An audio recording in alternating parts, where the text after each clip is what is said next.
a lot of those of us who classify ourselves as scapegoats find ourselves every once in a while, doing the good old Google search, for the names of our parents, our egg donors and sperm donors, uh, who we've got no contact with. We go online and we look them up. And, I have to admit, recently I did that. In fact, I did that earlier today. And my mom, doesn't have a big presence online. I mean, I honestly didn't put too much effort in because after a minute I felt stupid doing it because it's ultimately a waste of time, in my opinion. But I found her LinkedIn, and she's still active, and why she is, I don't know, because this is not a person who knows how to hold a job. This is a person who, as I've said in many other videos, is serially litigious, meaning she likes to sue everybody. So if you're dumb enough to give her a job, expect that you will be sued. That's, of course, if she actually pursues making money for herself and not being like a constant issue. But I found her LinkedIn, and on her LinkedIn, she's just having conversations with people. I didn't get too deep into whether she was working or not or what was happening, but I saw her complimenting a guy's shoes and talking to another lady about her hair and her purse and all this other stuff. And it brought home to me a few things. One, she's still alive because I had no idea, and I saw that the message that I read on her LinkedIn was about 3 weeks old. Okay, and so I was like, okay, she's still alive and seems to be healthy and communicating. I don't know if she's healthy, but she's communicating with people and interacting, socializing, communicating, blah blah blah. And it also brought home to me like another thing, that even though I accept I've never really said out loud, my mom is a sociopath. Like, I feel like on some level, my mom is a sociopath.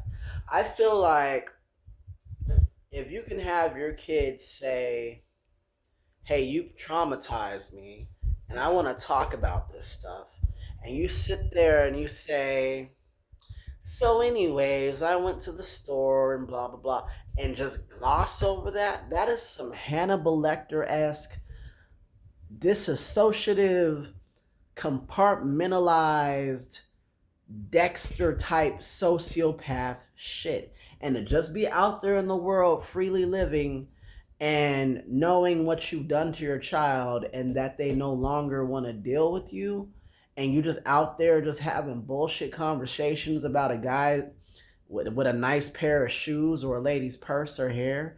If that's you, something is wrong with you. A lot of us, okay, obviously myself included, we're looking to see, okay, because it's just human nature, it's human curiosity. We're looking to see, is this person feeling the impact of the fact that their child walked away? We're not saying we want to go back. We just want to see. I just wanted to see, is there an impact? Is there anything going on? Is there any indication that this person is finally getting that, you know what, this is permanent and he is not coming back and he is not interested in talking to me? You look and you wait and you hope, and you know what I found? There was no indication of that.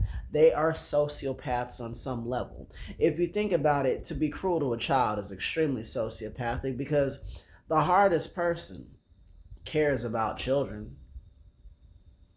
Think about that. They abused us when we were small and weak. The hardest gangsters in prison, I'm talking about guys who have unalived people in brutal fashion, tortured people. I'm talking, cartel people, all kinds of people. You know what they all have in common? They don't like it when you fuck with kids. They don't like that.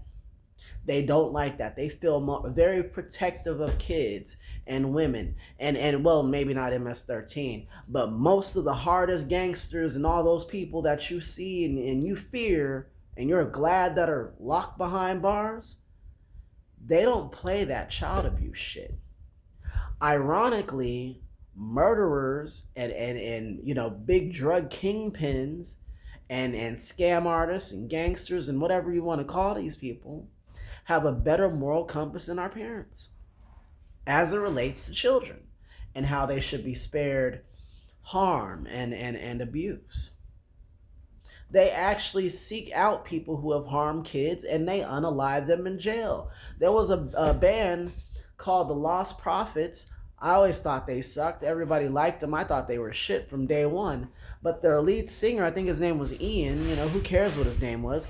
He was a PDF and a child liker. And literally would coerce stupid women, okay, the dumbest bitches on the planet, to allow him to have inappropriate access to their children, including babies.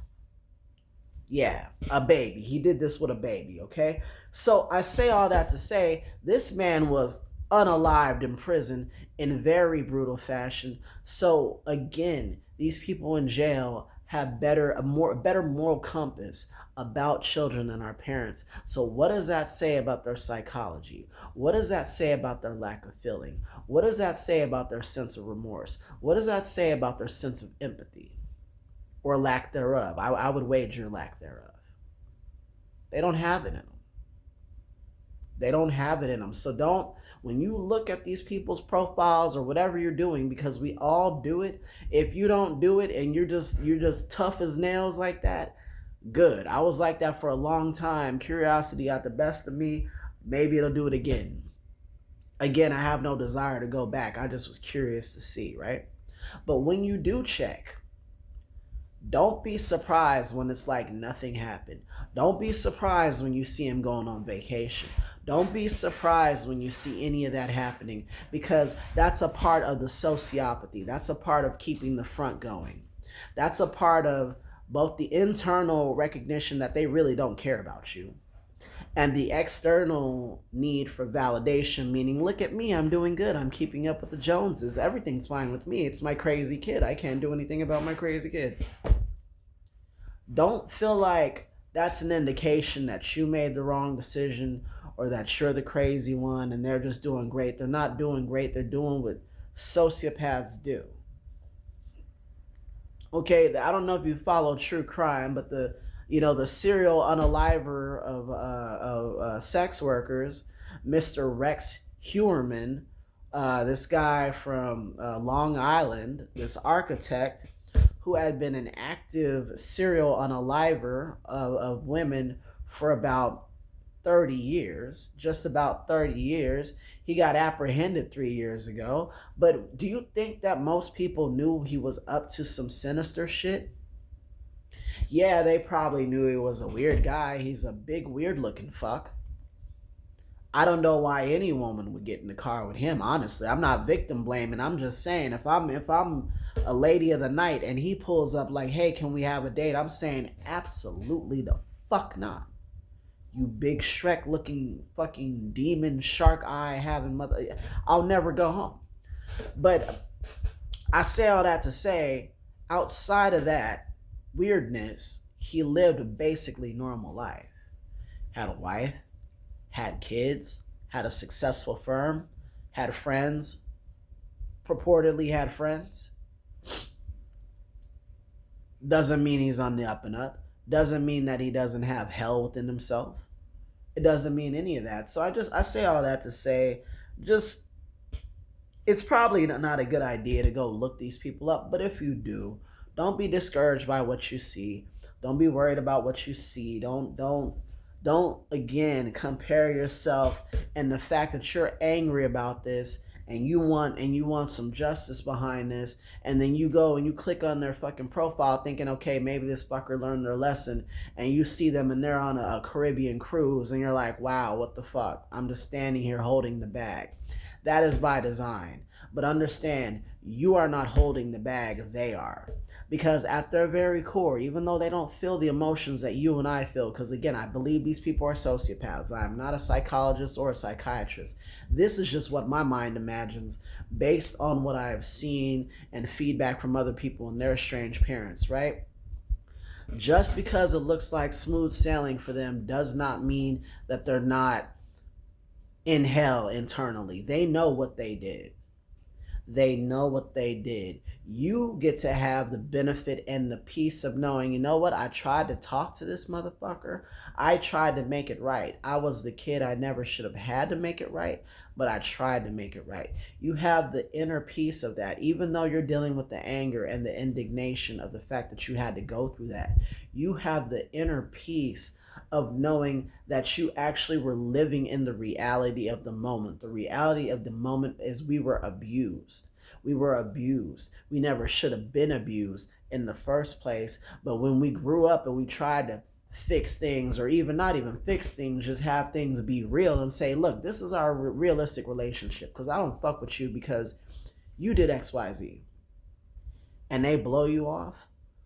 Understand, you are the healthier person, and ultimately you will be the more peaceful person.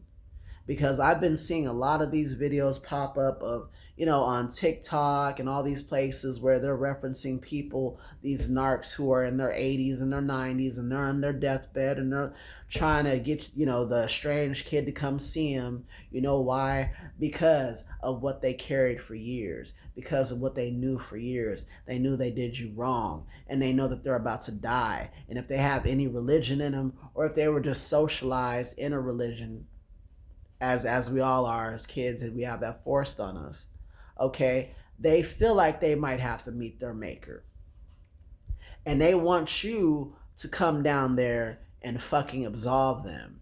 Okay, but what I would submit is that they should absolve themselves, or not absolve themselves, but comfort themselves with all those pictures of those Caribbean cruises that they took while we were home, sad, heartbroken, angry, furious, mad about all the things that we went through. Let them comfort themselves with all the people that they used to talk about us to, and talk shit about us too, and smear campaign us, and triangulate us.